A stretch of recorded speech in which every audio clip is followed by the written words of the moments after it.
자, 그랜빌이라는 사람이 이제 개발한 어떤 추세 패턴입니다. 그래서 여기서 보는 건 이제 이동평균을 보는 거죠. 그죠? 이동평균하고 주가와의 그 패턴의 그 관계를 설명을 했는데, 그래서 그랜빌이라는 사람은 이제 주가는 매집한 다음에 상승하고 그 다음에 과열 국면을 거쳐 가지고 분산되고 공포 단계를 거치고 침체 단계를 거친다, 이렇게 해서 그 6단계를 얘기를 했어요. 주가의 패턴이라는 게 매집, 상승, 과열, 분산, 공포, 침체, 이렇게 되고요. 이 6단계에서 이제 그 매매 패턴이 다른데, 그 일반 투자자들하고 전문가들은 서로 어떤 반대적인 패턴을 갖는다, 매매 패턴을 갖는다 그랬죠.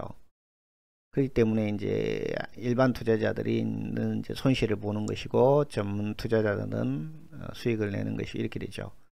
그래서 일반 투자자들의 일반적인 패턴은 강세 시장에는, 강세 시장이라는 것은 주가 계속 상승하고 있는 그런 시장 말하는 거죠. 그럴 경우에 초기에는 공포심을 느끼다가 최고점에 이를 때 확신을 갖고 매수에 들어옵니다.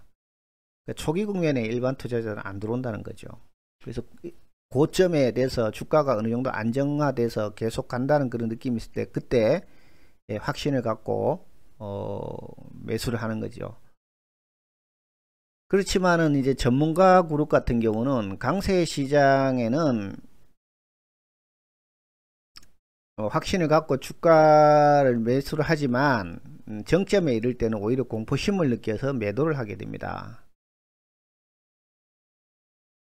그러니까 최고점에 이를 때 오히려 전문가 그룹은 매도를 하지만 일반 투자자는 매수를 한다는 얘기죠. 그러니까 주가가 꺾이게 되면 이제 일반 투자자들이 손실이 커지는 거죠.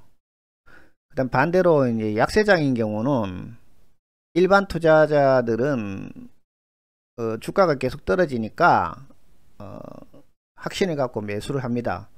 그런데도 주가가 계속 떨어져요. 그러면 최저점에 이르게 되죠. 그럴 때는 공포심을 느껴서 매도를 해버립니다. 그러니까 손실 보고 나가는 거죠. 그렇지만 전문가들은 그렇지 않다는 얘기죠. 오히려 주가가 최저점에 이르고 공포심을 느낄 때 매수를 한다는 것입니다. 그게 이제 다른 점이고요. 그리고 그랜빌이 이제 얘기를 했을 때 어떨 때 매수를 하느냐, 어떨 때 매도를 하느냐는 이동평균선을 가지고 판단하는 것이죠. 첫 번째 보면은 이 청색선이, 이게 이제 이동평균선이고요. 이 적색선이 주가의 패턴이죠.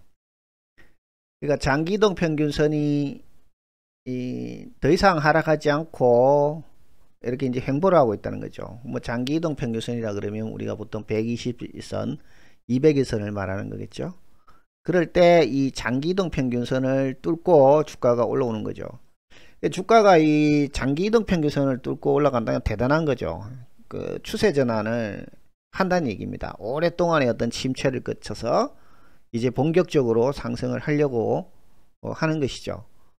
그럴 때 이제 이런 모습일 때 이제 매수를 하라는 얘기죠. 두 번째는 중장기 이동평균선, 그러니까 뭐 중기 이동평균선이라면 60일선 정도로 보면 되겠죠. 50이나 60일선. 그것이 이렇게 상승 국면에 있을 때 주가가 이 중기선을 이탈을 했다가 다시 반등을 할 때, 계속 이탈하면은 매수를 하면 안 되겠죠. 이탈했다가 다시 반등할 때 이 지점에서 매수를 하라는 얘기고요. 또 세 번째는 이렇게 이제 눌림목을 만들 때입니다. 이동평균선 자체는 상승 국면에 있어야 돼요. 그러니까 이동평균선이 하락하는 상태에서 눌림목은, 그거는 눌림목이라 볼 수가 없고요. 반드시 이렇게 상승 국면에 있을 때 이 주가가 이 이동평균선을 터치한 다음에 다시 이렇게 상승하는 경우, 그러니까 이탈을 안 하고 올라가는 경우도 있고 이탈을 하고 올라가는 경우도 있어요. 그거는 이제 상황에 따라 다른데 둘 다 뭐 괜찮은 매수 포인트입니다. 그 마지막으로는 주가가 이동평균선을 완전히 이탈했습니다.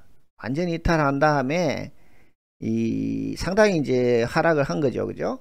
그런 다음에 다시 반등을 해서 이동평균선에 접근할 때 이때 매수를 하라는 얘기입니다.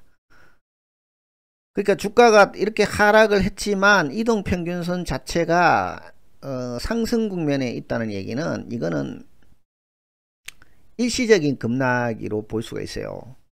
그래서 주가가 다시 회귀를 해 가지고 상승장으로 넘어갈 수가 있기 때문에 우리가 이것은 이제 어떤 손절하고 나가는 그런 매도로 보면 안 되고 상승으로 봐야 된다, 이렇게 보겠습니다.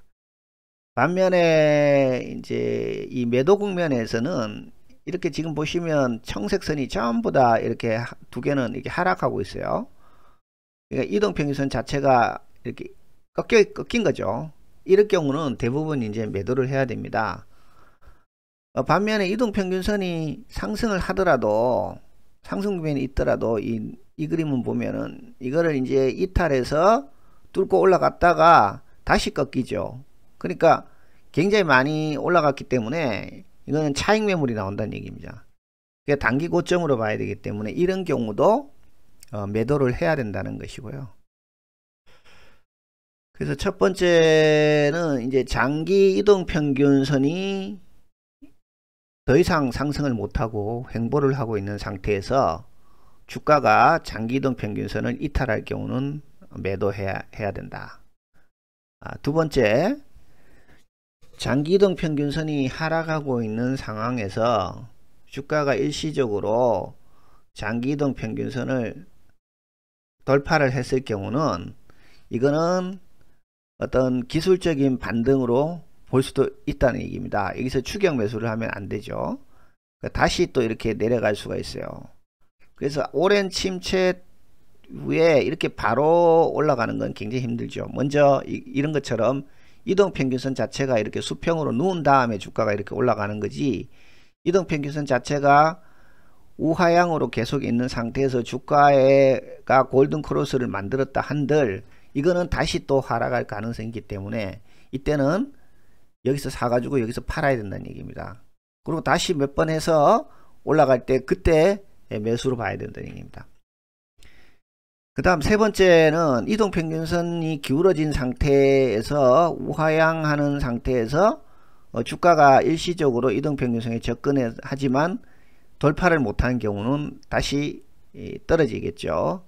이런 경우가 굉장히 그 장기 침체 국면에 주가가 접어들었다 볼 수가 있습니다. 그래서 상당 부분 이거는 이제 하락할 수 있기 때문에 우리가 매수를 하면은 안 되겠습니다. 그다음 마지막은 이제 이동평균선 자체는 우상향을 하고 있지만 주가의 상승폭이 너무 커서 이 이동평균선과의 갭이 굉장히 커진 경우죠. 이런 경우는 차익 매물이 나올 수 있기 때문에 우리가 이제 매도를 해야 된다. 그렇게 얘기할 수 있습니다. 그래서 이 그랜빌이라는 사람이 개발한 이 추세 패턴을 추수기에서는 뭐 가장 어떤 기본적인 패턴이니까 우리가 이걸 좀 맞춰서 매매를 할 필요가 있겠습니다.